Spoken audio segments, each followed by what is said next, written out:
ever heard of that term, change management? Have you ever heard that phrase? Change management. It's a horrible phrase. Not true. I think it's a bad way of describing what's happening. Nobody wants to change, and they certainly don't want their change managed. And that's not what the organization is doing anyway. If the people at the top see that this is the next move to make that is going to be good for your organization, it's not change, it's progress. It's progress leadership. It's actually the title of the new book, Think Progress Leadership, Not Change Management. It's odd to consider, but the next move you make in the right direction is progress, no matter where you were before. Right? Divorce is progress to somebody. Right? Oddly enough, downsizing is progress, because the alternative would be worse. It's trippy to consider. Don't just explain the process, but also the progress, the why, how we're going to be more competitive by doing it, how it's going to, in the end, make things better. Don't apologize for change. Inspire progress. The best way that I can kind of explain this in quote form is from the author of The Little Prince. And the author of The Little Prince said, if you want to build a ship,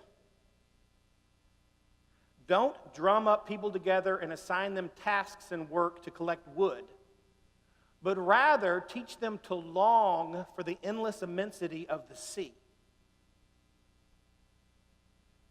What happens if you teach somebody to long for the endless immensity of the sea? What are they going to want to do? They're going to want to be on the water, right? Right, and then they go, I got to get on a boat. I don't have a boat. I need to build a boat. I don't got nothing to build a boat with. I need to go collect wood. Everybody see that? Versus what? Telling somebody to collect wood. Does that mean they're going to collect wood? No, it just means they know you want them to. Change and progress. We're here to progress, not to change. See, all progress is change, but not all change is progress. Right?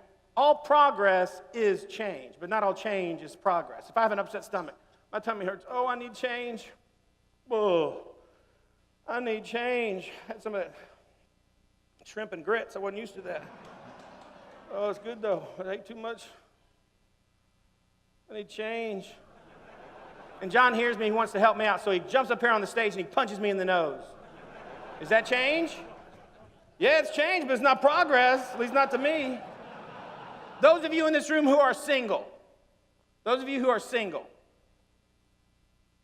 if you plan on being single, I don't know your plan. What happens in Greensboro stays in Greensboro. I don't know your plan. I'm just sticking with the single people. I'm not trying to give you a goal. I don't want to help. Stick with what you got. Those of you who are single, have you ever said to yourself, oh, I need to meet somebody new? And then you met somebody new, and you're like, oh, no, not that person new. You walk into a room full of opportunity. You're like, change, that's change. Hey, that's progress. See, it's all in the way we size it up in our minds. It's very natural for us to resist what we view as change.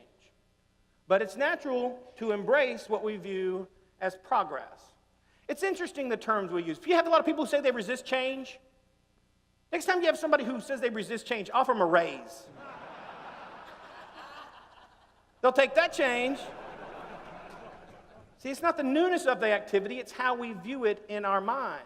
And so it's vital that we position our properties, our ideas, our leadership styles, our communication styles, our customer service style, all must be positioned as progress in the minds of those that we wish to propel into positive action.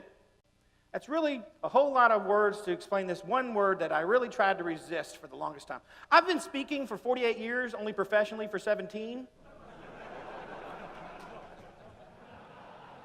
And when thank you. Sometimes people don't get that. Some like later they go, hey, I got that. Oh, that's funny. Because that was funny. I like that joke. That's one of my favorite jokes.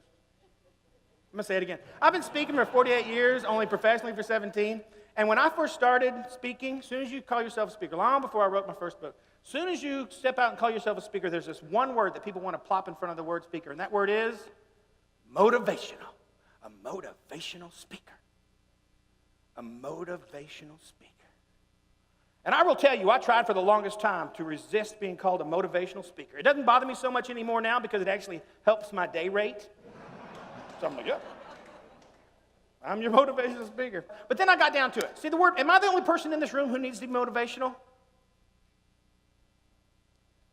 Anybody a leader? Yeah, woohoo, yeah, give it up for leaders. Yeah, exactly. We're all, everybody's leader. That motivational, if you're ever trying to inspire action in others, trying to encourage them to do things, then you need to be motivational. So I dug into that term, motivation. What does that term actually mean? So you can take the word motivation, you can break it up into two parts. Motivation is actually a motive. That was some nice reverb on that. Motive. That was good. For action. A motive for action. See, you can put motivation on a seesaw. Motivation, motive, action. If we have strong enough motives, we'll take the action. If we don't have strong enough motives, we won't. That's how we roll. When I say roll, I don't mean R-O-L-E, I mean R-O-L-L. That's how we do our thing. Have you ever been told it's good to get to know people? You'll write that down. Everybody heard that one? Everybody's heard that, right? But why? The reason we need to get to know people is because the more we understand people, the more we can help them develop the strong reasons to take the actions we want them to take. Everything we do. Now, when I say this to you about we, I mean this is everybody in this room and everybody that you need to go back and propel into positive action. Correct? There are a lot of people that we want to encourage, inspire, influence, persuade. Right? Those are all different terms we use for it. Get them to do what we want. Everything we do, consciously or subconsciously, we do because we believe the perceived consequences of those actions are that we're going to feel the unique right mixture of what I've labeled the 6 P's of progress. Pleasure, peace of mind, profit, prestige, pain avoidance, and power. Everything I'm talking about really comes down to 2 words. And I'm sure you're like, hey, why didn't you start with that? 2 words. And those 2 words are be progress. Progress. When I say be progress, I mean the people that are around us, for them to want to be connected to us, they have to view us as progress. And again, what is progress? Pleasure, peace of mind, profit, prestige, pain avoidance, and power. We must be progress.